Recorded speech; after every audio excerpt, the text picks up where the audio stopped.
tourism working together for a sustainable Europe.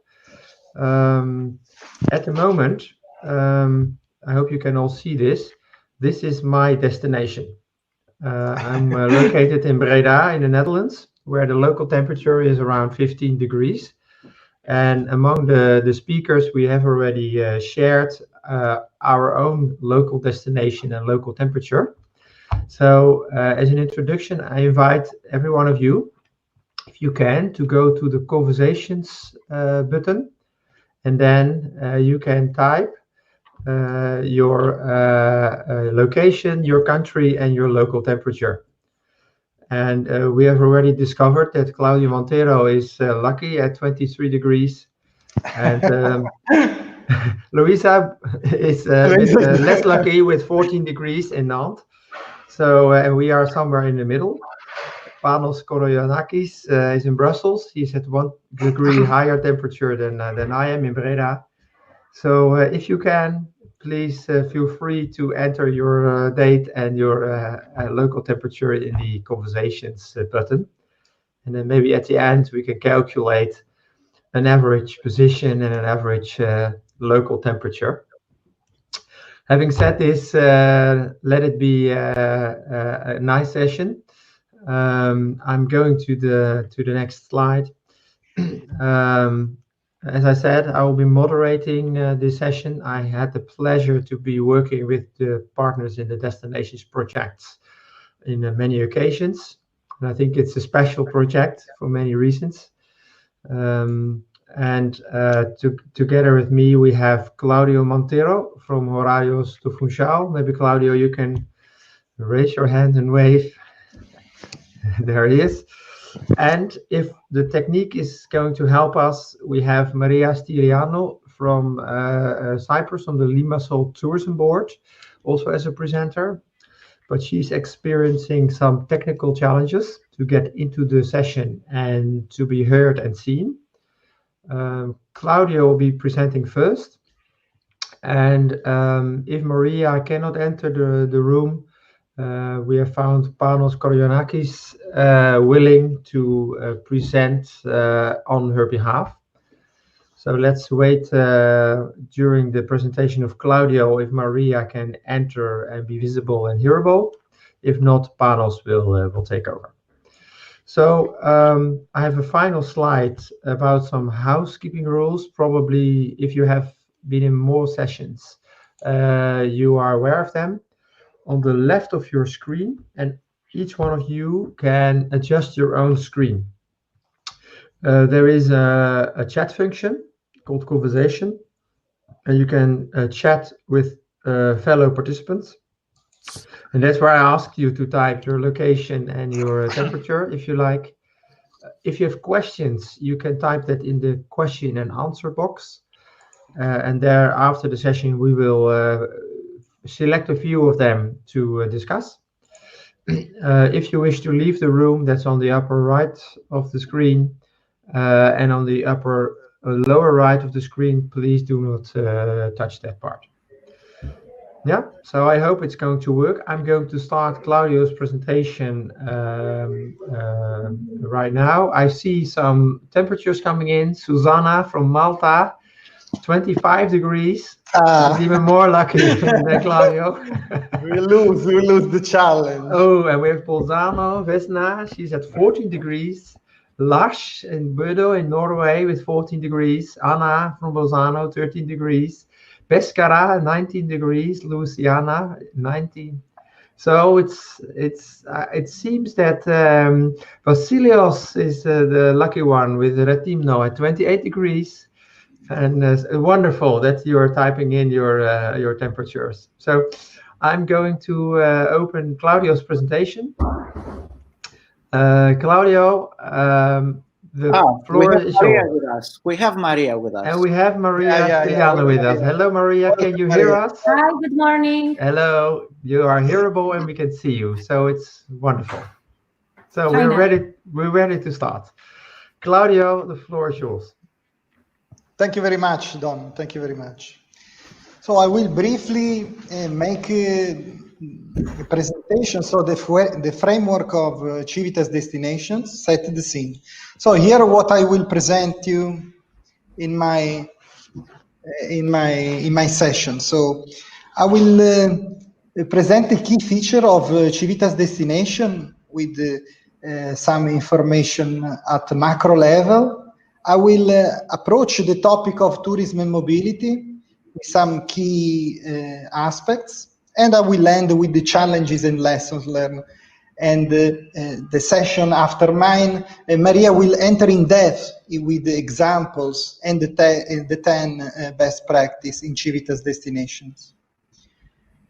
So here our project. So Civitas destination is quite innovative project. So trying to join together tourism and sustainable mobility. And our consortium is made by 6 islands, and in total we are 29 partners from 9 countries, including China. And this experience of China was quite interesting in this period. The project was started in 2016 and is a 4-year project, and with a relevant budget. So we are speaking about a 20 million total cost project. In the European Commission, yes, co-funded almost 18 of these 20 million resources. So coming more in depth, so one of the specific feature of our project is the island issue. No, so as I told you, we are 6 islands. Which are clustered in three blocks. So we have outermost regions, we have Mediterranean islands, and we have island states. Only for you to know, in Europe there are more than almost 600 islands, and in islands live almost 3% of the total population of Europe. And of these 600 islands, only 371 has permanent population, more than 50 inhabitants. So in Europe there is this specific cluster of islands. And in total, these islands made 1.8 million residents in the Civitas Destination Consortium. And all the 6 islands, the 6 destinations, receive every year 13 million tourists. So coming back to the cluster, so we have the outermost region, which are specific islands with a specific statute from the treaty, the European treaties. And in this cluster of outermost region, we have Canary Islands and Madeira Islands.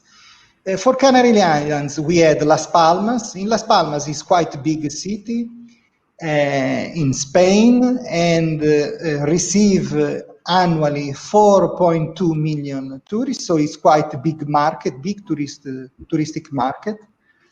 On the other side, Madeira is a bit smaller. We receive almost 2 million tourists per year, and both share the same status. On the other side, we have 2 Mediterranean islands. We have Elba, which is quite small island, and receive a lot of systematic tourism every year, and receive almost 3 million tourists every year. And Rethymno, which is a beautiful city in Crete, a bit slightly bigger, receive less tourists, so 1.5 million tourists, but both share the Mediterranean characteristic. And the last, we have Cyprus and Limassol, and Malta with Valletta. So Cyprus receive every year almost 4.2 million tourists. Is a medium city, so we have 250 residents. And on the other side, in Malta with Valletta is 420 inhabitants with 2.6 tourists received per year. So this is the setting of our project. So project focus on tourism and island issues. So moving to the island topic. To be an island is quite peculiar. So there are two, I put these, the permanent features that make specific work in an island. So first of all is the small dimension.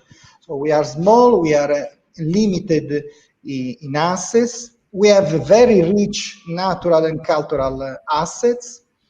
And is not only a place to experience separation, physical separation, but also mental separation. So we are apart from the system.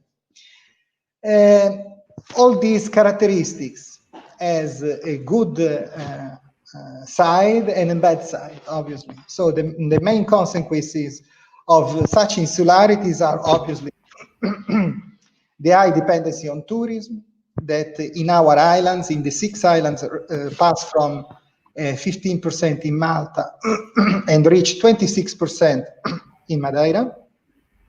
There is the lack of efficient transport and systematic extra cost associated to the transport offer.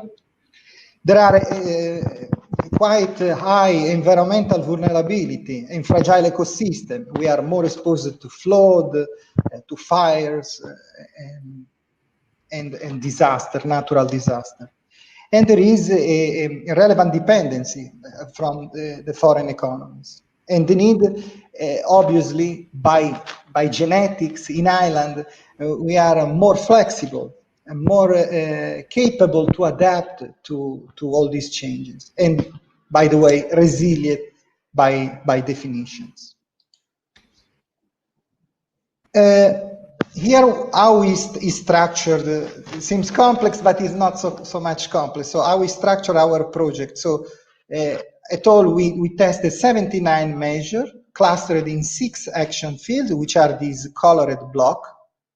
So we approach mobility planning, improvement, public space, shared mobility, urban freight, mobility demand management, and public transport. These are the blocks that cluster our actions. On the left, there are facilitators, as we called. So the technologies, the policy making, the role of SAMP, the local investment plan, the business models, and the technology, as I told. So these are the tools, the facilitators. On the right, there are the evaluation, because one of the core aspects in our project and in all the projects in Civitas is the evaluation issue. So we collect data before, during, and after the implementation of each of these 79 measures that are small, but also were evaluated in a cluster to catch the impact of such measures on local economy, environmental indicators, and so on. The characteristic of the project. So we try to collect all these lessons and to work in such way to collect information about the transferability, the possible transferability of our measures. And we use the social media, our platform, to share with others our lessons, the lesson learned. Moving forward, so here the 3 cores of our project. So we try to act in small, medium cities and try to find a way to deal with high touristic demand. The objective also was to try to address the mindset of people and stakeholders and try to change our way to communicate sustainable mobility. And the last, try to find emerging technologies, policy-based and soft measure that has strong replication potential. On the right, the macro objectives. as I told you, to reduce the emission, reduce the energy consumption, improve the overall urban accessibility, enhance the social cohesion, and improve cost effectiveness and the integration of transport and mobility services. So moving forward, I will focus more about the challenges we are facing. So the challenges basically are two. When I wait the next slide, so basically I have two. So on the one side, there is a rise of tourism. So the trends of tourism are continuously growing.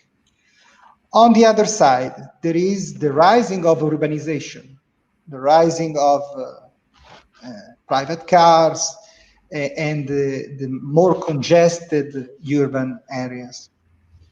Only for you to know, 10% of global GDP is represented by tourism. So tourism is a very big industry at overall level. And in islands, these economies usually, so tourism represented 25% of local and island GDP. So this it explains a lot about the relevance of this topic in Ireland.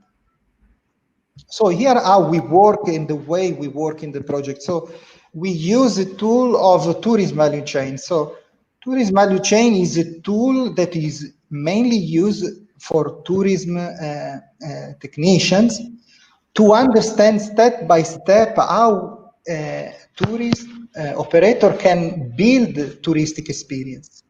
From the, as you can see here, from the living, so before they leave, and during at the destination, during the experience. So we have here a sequence of service that has to be ready to create touristic value for the tourists. So in here we appear the transport. So which for tourist people, transport is merely a part of the tourist value chain.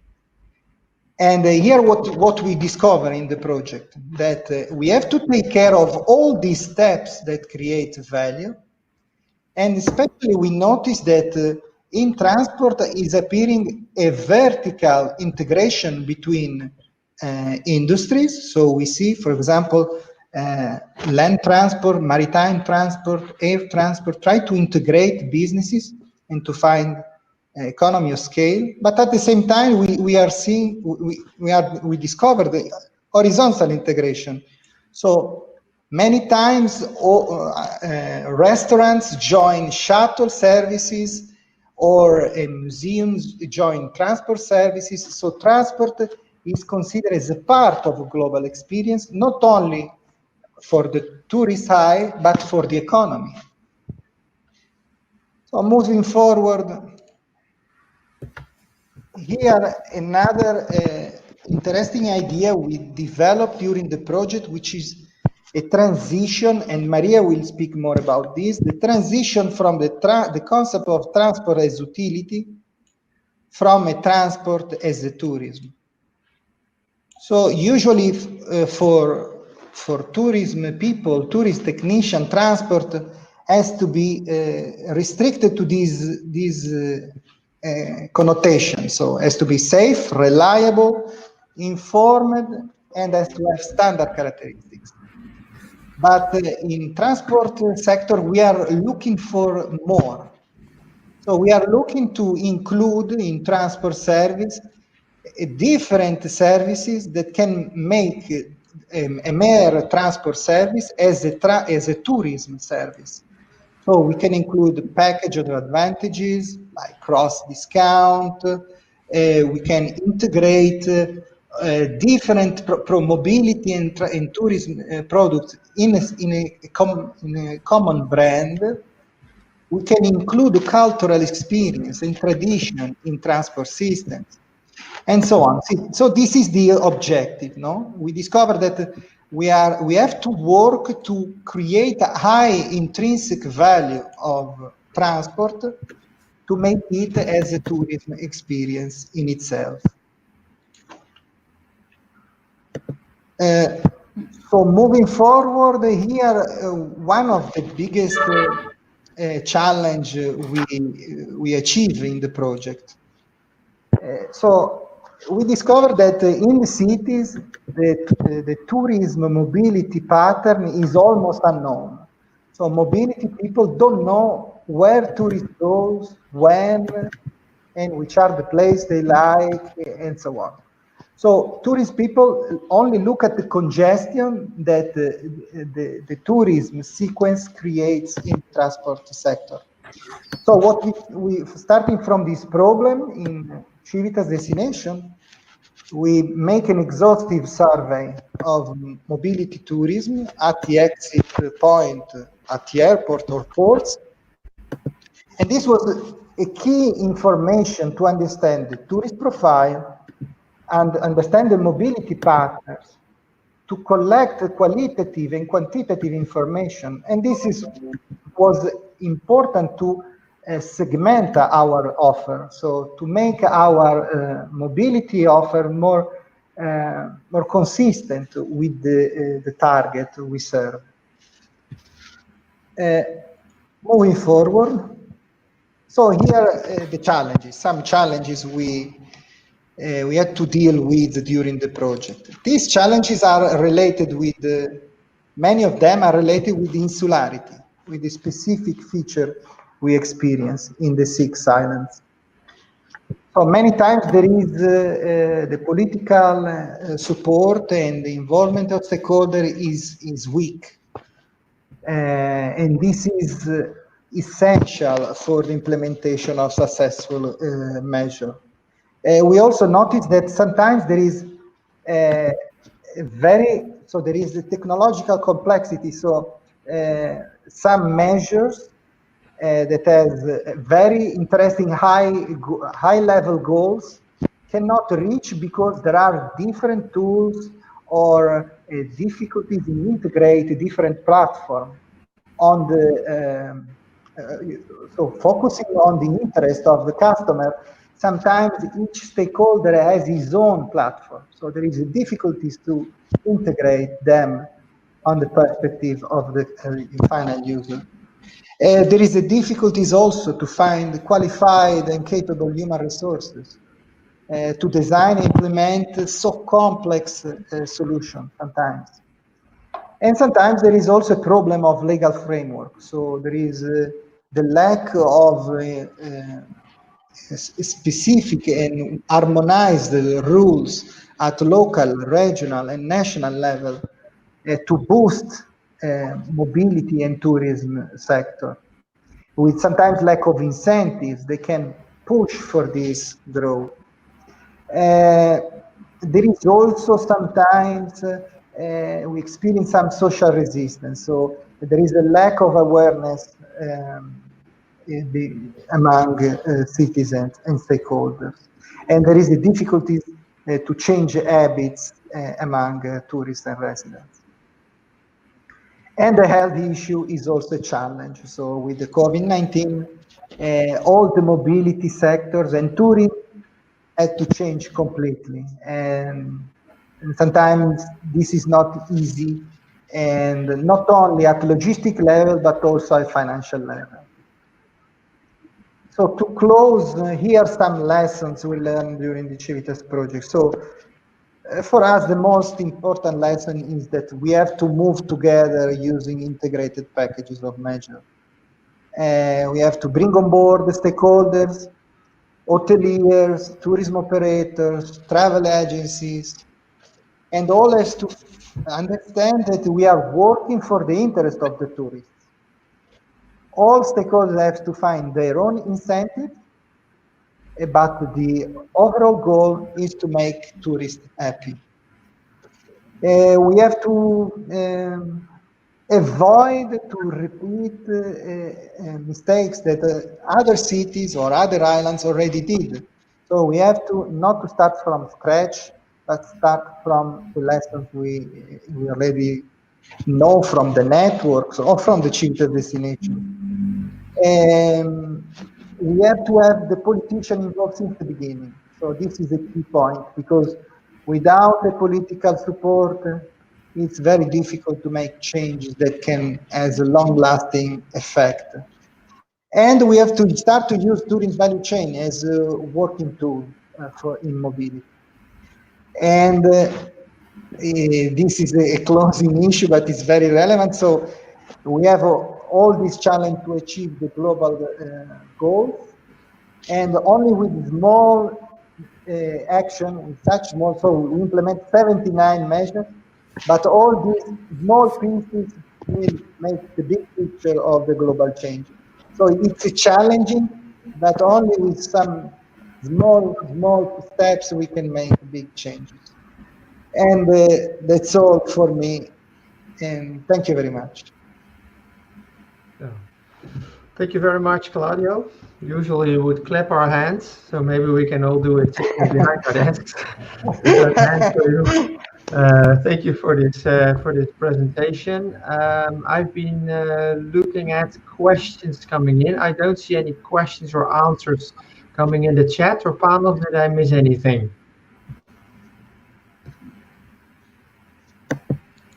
Don, we don't have any questions at the moment. Maybe I have a question. Yes. Okay, very quick one. I think the question is addressed to Claudio, but Maria can also give her view on it. How difficult or challenging is it to bring together the tourism and the mobility sector stakeholders, particularly on islands that, as Claudio mentioned, rely so much on tourism to boost their local economies? Yeah. Good. So the idea is, as I addressed briefly in the lesson, so the idea is to show clearly where is the interest for each actors in the value chain. So, for example, I'll make you an example. When we approach hoteliers and we ask them to sell public transport tickets, we have to be clear that there is an advantage for the hotel, an advantage for the receptionist, an advantage for the tourist. And if you choose the right incentive for the hotel, for the receptionist, and for, well, the tourist will be advantaged, so we receive the service.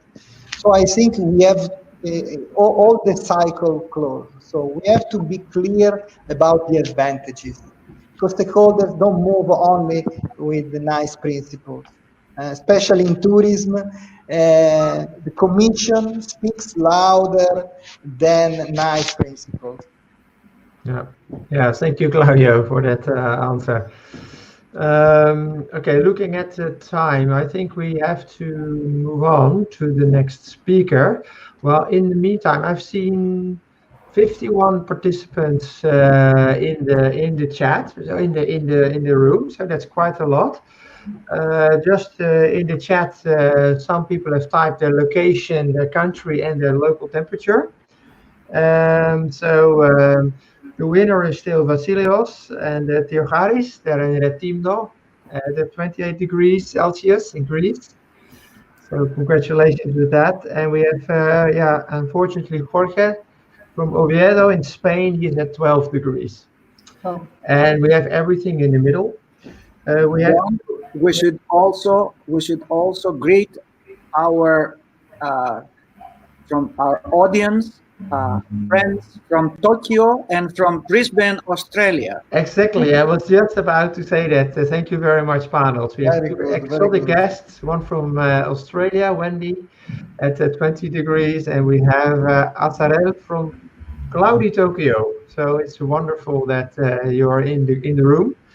You will save a lot of CO2 by joining this event without being physically present. Okay, we will continue with the next speaker. I've uploaded already your presentation. I hope you are able to see that.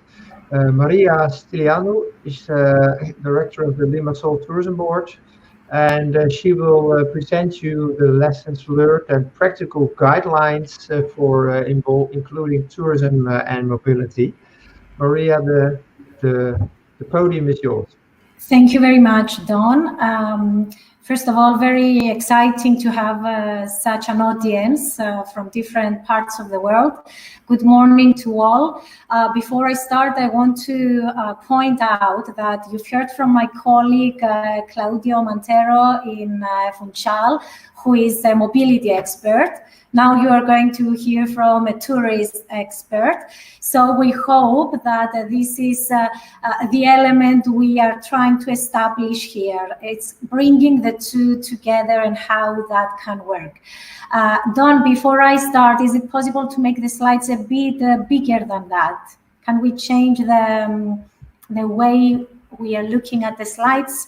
Yeah, I will let you, Maria, that everyone can adapt their own screen. So okay. If you want to make them larger for yourself, you can hide some boxes, maybe the conversation box or make the presentation box smaller so that your slides get larger. Yes. Yeah. Okay. And you have full control over the slides. So. Good. Thank you so much. Yes. So, to start, first of all, our objective of bringing in these 10 practical guidelines is to gather the wisdom out of a 4-year implementation of the Civitas Destination project and try to make it easier for other destinations all over the world. As Claudio said, we are small islands that have tourism that is multiple times our population. So we face a number of challenges and we are hoping to assist you to do the same thing, but in an easier way, a smoother way. So our objective here is to provide these practical guidelines, very easy to apply to interested destinations all over the world. And our target group is both transport and tourism authorities, but also the stakeholders in the two industries. It's very important for everybody to join forces. Now, it might be very straightforward that by tourism, we mean traveling somewhere. So tourism and mobility, the connection is there. You know, you cannot be on a holiday without traveling to some place. The reality, though, of the thing is that the mobility sector has been working in an independent way. It's more technical, while the tourism sector is more trying to get the emotions of people, is more of a marketing subject. Now, how can we overcome this and bring the two sectors to cooperate? It's very important to create win-win situations. Again, this is something that was mentioned before, and it was Pano's question a minute ago. We need to bring the two sectors together and create opportunities for them, create cross-selling opportunities, create added value opportunities. Now, such implementations were done in our partners in the destinations of Madeira, in Las Palmas. Special tickets have been created for the tourists, bus tickets for the tourists.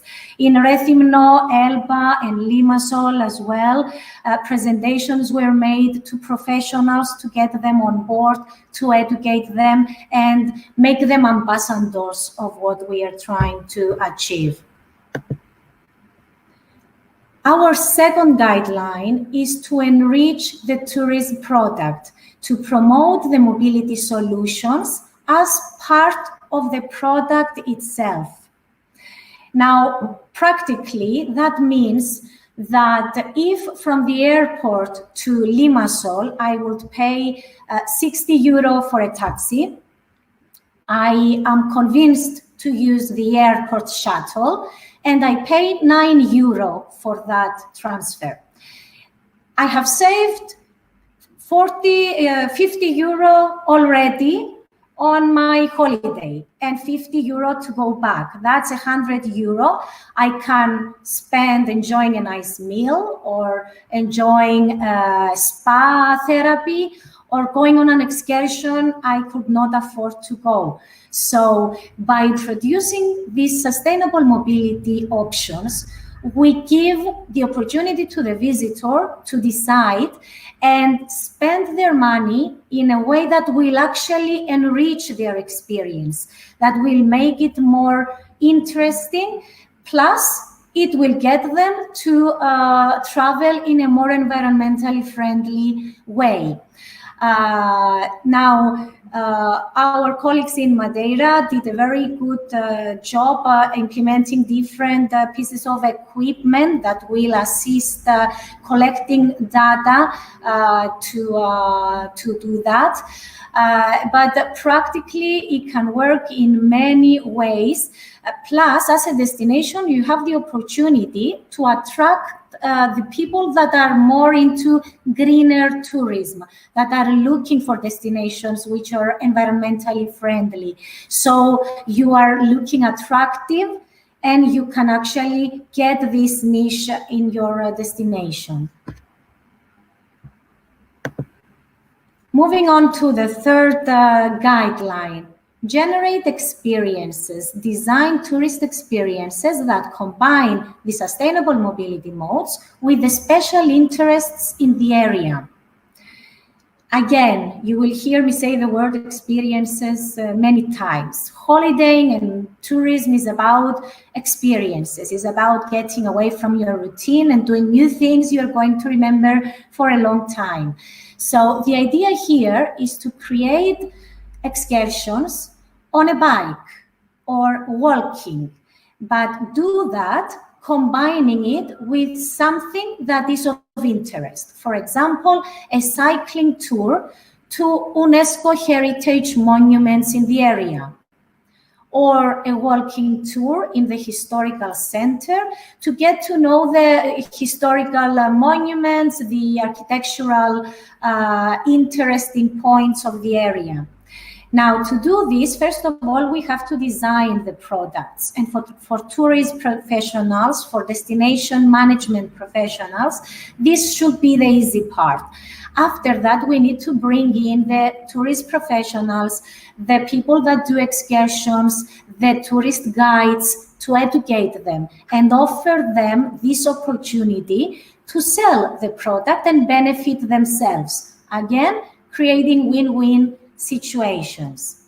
Now, an example of how this has been implemented in the Civitas Destinations project comes from Limassol, and it has to do with the creation of an application, a mobile application, that provides information that will assist the visitor and even the local to explore, like walking paths, cycling paths, where the landmarks are, how to connect all this into a travel plan, and so on. So it's actually very simple steps, very simple products which do not exist and we need to come up with. Our fourth guideline has to do with the big issue of data.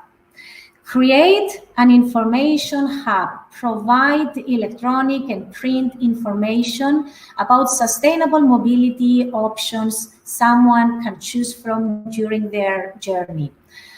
Now, it's one thing to create products in any sector.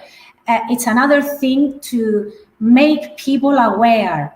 We might have the perfect public transport system, but if the information is not available and user-friendly for the people interested, then we will fail to sell the service.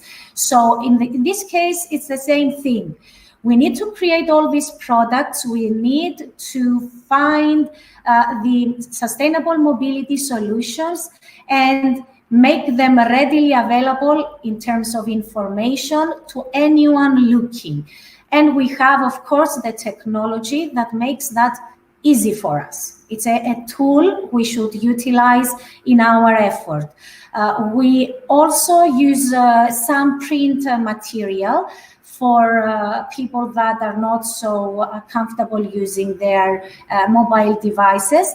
But we pay a lot of attention to digital channels in order to inform people in an easy way, provide real-time information where possible to guide them and make it an easy decision to take the bus or the bicycle rather than a taxi.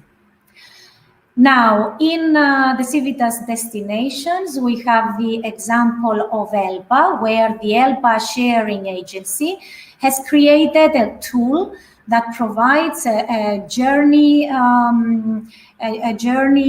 planner and a lot of other tools that will help the visitor, but the local as well, in their exploration of the beautiful island of Elba.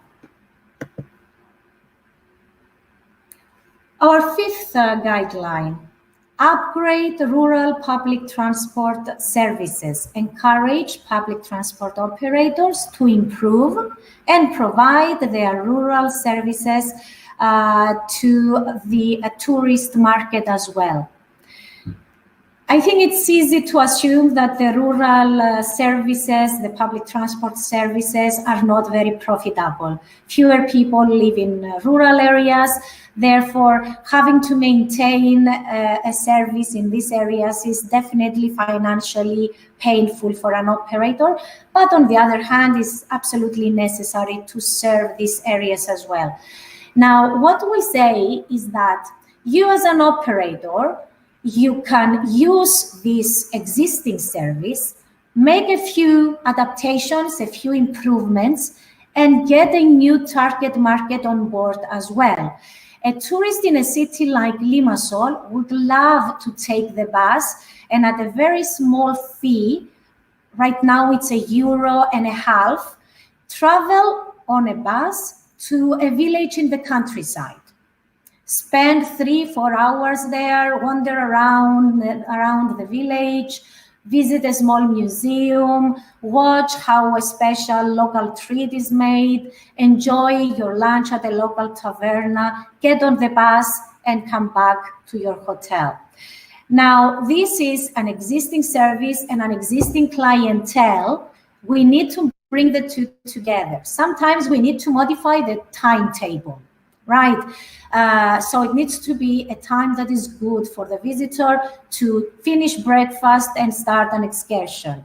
Secondly, we can add features such as the bike racks you can see in the case of Limassol and the case of Madeira, which have been added at the back of the buses. So someone can actually take a bicycle, put it on the bus, go in the countryside and explore on their bike. So we both promote the rural service, and at the same time, we promote intermodality, switching from public transport to a bicycle and back.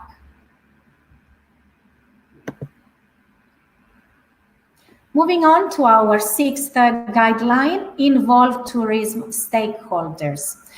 Training the staff of hotels, tourist guides, people that sell excursions, giving them reasons to believe that this is a win-win situation. It can be a commission, it can be an incentive scheme, creating ways to give these people a reason to promote sustainable mobility as a primary solution, not the last solution available in the destination. Here we have the example of Madeira and Limassol that have applied different measures which assist in providing information and, of course, training these stakeholders that are directly involved. The seventh guideline is combining transport modes. Create synergies between the different sustainable mobility modes, promoting cross-selling, For example, if I get the public transport card, I can have a discount on the bike sharing system. If I have the bike sharing card, I can have a discount if I rent an electric vehicle. So each is promoting the other one without any conflict or losing your own customers, but you provide them solutions for a different need. We truly believe in cross-selling. In Las Palmas, there was a very significant effort. The bike sharing in the destination has grown significantly by hundreds of bikes. Electric bikes were added, and there was a very big upgrade. And as I mentioned, in Limassol, we did exactly what I said. We took the tourist card and we gave incentives to use the bike sharing, bicycle excursions, which is another product, and so on. Our eighth guideline: gather, share, and use data.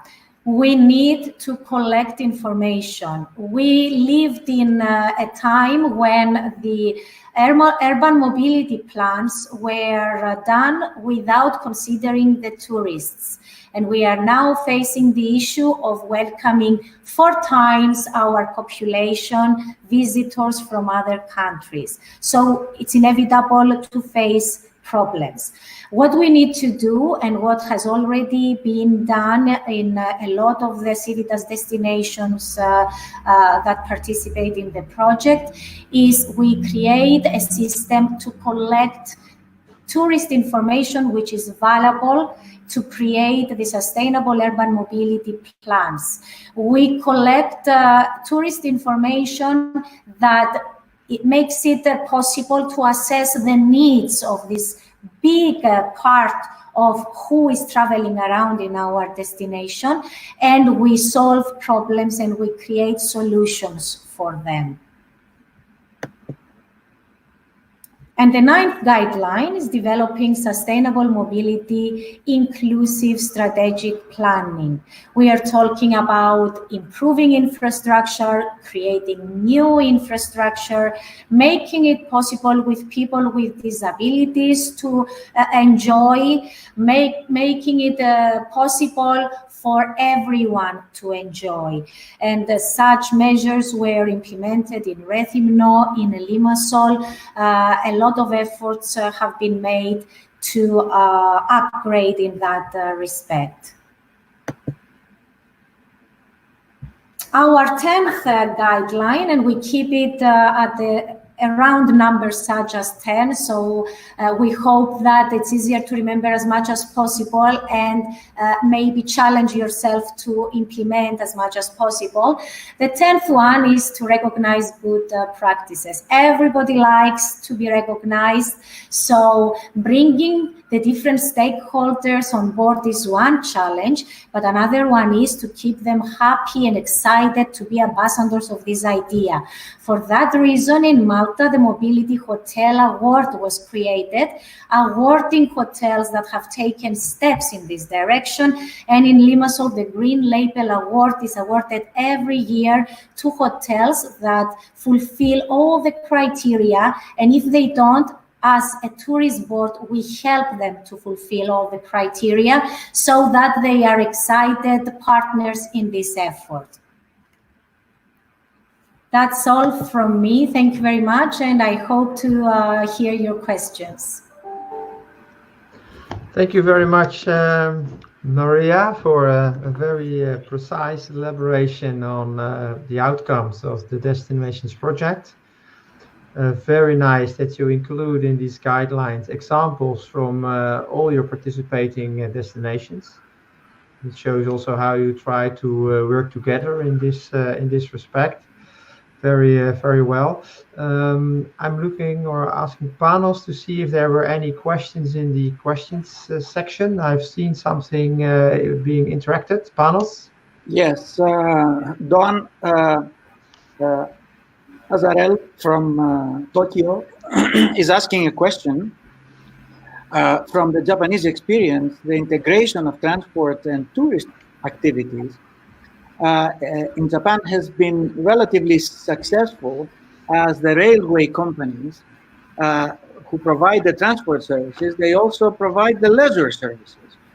So, such as hotels, amusement parks, and others.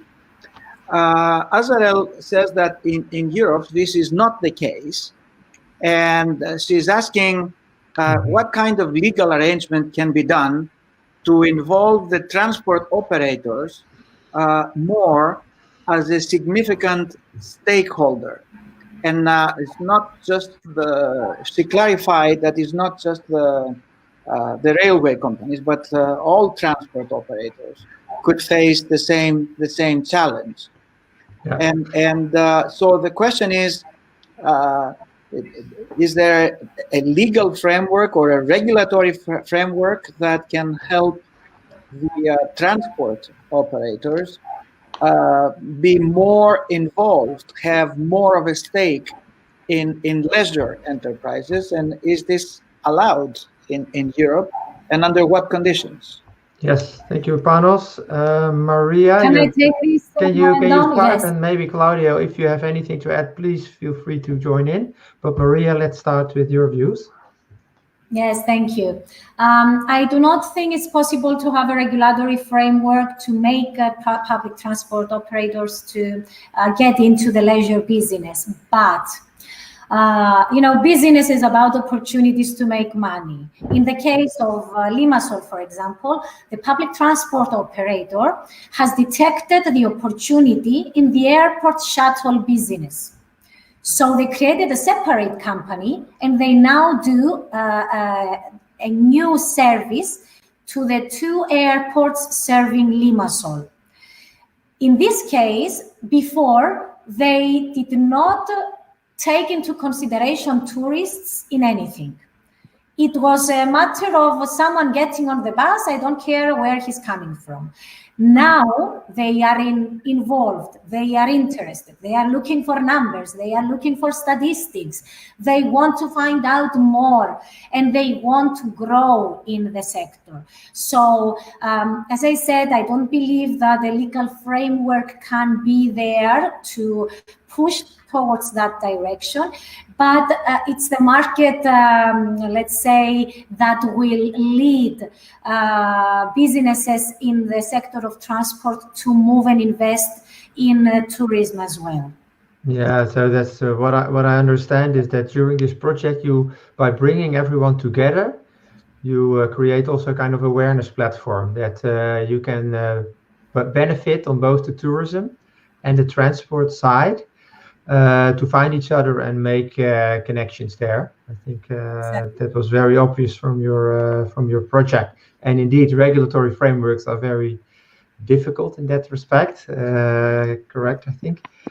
Claudia, anything to add? No, I agree. The first channel is the cooperation. So put them together, they will find business inside. But I like the idea of because I know from public transport there is a very powerful tool which is a concession contract, and it's super effective because in such way the transport operator can in some way improve the market and improve the business. I make you some references, for example, for environmental requirements. We tested here in Madeira solar panel in our buses, and we discovered here when we received the guy that installed this equipment that he was leaving to Norway, because in Norway there is a concession contract that rewards if the buses are equipped with systems that produce energy from renewable systems. So in some way, the concession contract can create markets, maybe, but it's only an idea. We can deepen, but I like the idea. Maybe a concession contract can include some requirements of cross-selling products also, and award this with more points for the concession award. So this is, I like very much the way to the regulators try to make the market, not only the market make the rules. So I think that we should test both channels. Yeah. But nice ideas. I can add to that in the Netherlands. Yeah, I come to you in a second, Panos. I can end this question with in the Netherlands saying that our Dutch railway company are also offering packages for tourists. So you go a day out to Amsterdam to the Rijksmuseum, or you go and have a hike in the dunes of The Hague, or you want to use a bicycle to make it. They have NS bicycle tracks and NS walking tracks, and it's quite popular, and it's not regulated at all. It is part of the commercial service of Dutch railways. So good things are happening in that respect. Panos, are there any more questions? Yeah. Well, same thing in Belgium. I would add that the Belgian railway company is also offering packages for journeys to Euro Disney, with hotels and admission included in the ticket of the train package. Yes, we do have another question, an interesting one from Manos Vujukas. Have you any case, action, or measure on integrated and smart ticketing for public transport and admission to tourist attractions for visitors at tourist destinations, with incentives and discounts readily available? If yes, is there evidence of success, such as visitor satisfaction, increased use of public transport by tourists, etc.? Yes, good question. Claudio, start with you, and then Maria, you can add. We do it the other way around this time. First of all, Manos, thank you very much for the question. Manos is my project coordinator in another nice project, which is Desti Smart, about this topic. Yes. So you are right. Smart ticketing is the key to first of all make simple the purchase of the ticket, and to add integrated service to reach, like in Madrid, the public transport operator did, like a sort of mass anchored to public transport. I agree. In Madeira, we are testing this system. The idea is to make a public transport company, a public transport ticketing system, as a multi-service platform in which you can buy transport solution, but also an entrance at the museums, at the swimming pool, and so on. So I think the integration is crucial. The problem is, as I explained in my presentation, each city, and this is something we discover in the project, each city has a tailor-made solution that is anchored to historical background, maybe historical provider, and is always quite complex to make integration between different platforms. I don't want to seem too much regulator pro, but I think that the integration should be also passed through a clear regulation. So I think that the private, so like Movit, like Mazabi, so there are big companies that are running, but I think that we should define a clear regulation and clear platform, or at least a clear way to communicate, to make this more homogeneous. No, but yes, thank you, Manos. This is important. Ticketing. Don, there is a technical question from Etienne asking. I was muted. Maria, anything to add here? We have done a similar product to promote the integration. We have used the existing bus card for 1 week, and we have added discounts and added value features by 22 businesses in the area. So this is another reason to get the card at the same price, no added cost. but it also helps the visitors find these places and gives them an extra, let's say, deduction on the price or an extra drink and so on. Yeah. Okay. Well, thank you very much for this. I'm looking at the bottom of the screen, and it says our session should end in 9 seconds. I don't know if this countdown means that we will automatically be thrown out. We are exploding, collapsing.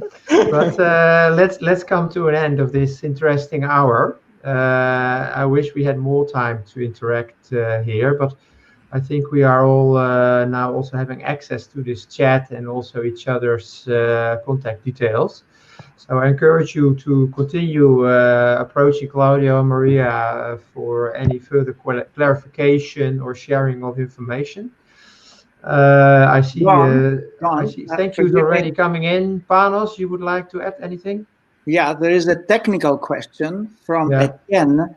How can attendees download and charge these 2 interesting presentations after the session? I do not know, but maybe perhaps our colleague Hannah from our colleague Hannah come in and tell us if it is possible to download these presentations. Otherwise, Etienne, send us an email and we will send you the presentations by email. Yeah, that's of course also possible. Hannah? Yeah, the information will be available after the conference. You'll get a follow-up email where you can access the information from different sessions, including the recordings. Yes. Okay, that's lovely. Thank you very much. Okay, let's come to an end. Claudio, Maria, a pleasure again for your contribution. Also, Panos, thank you very much for your support in the questions. Thank you very much, Don. Thank you very much for the moderation. And also thank you for the participants to listen and to also ask questions and to make us jealous about your local temperatures. Thank you also for the guests from Australia and Japan. A pleasure that you were in this chat, and I wish you a very nice remaining part of this conference. I'm going to log off and I say goodbye to you. Goodbye. Bye-bye.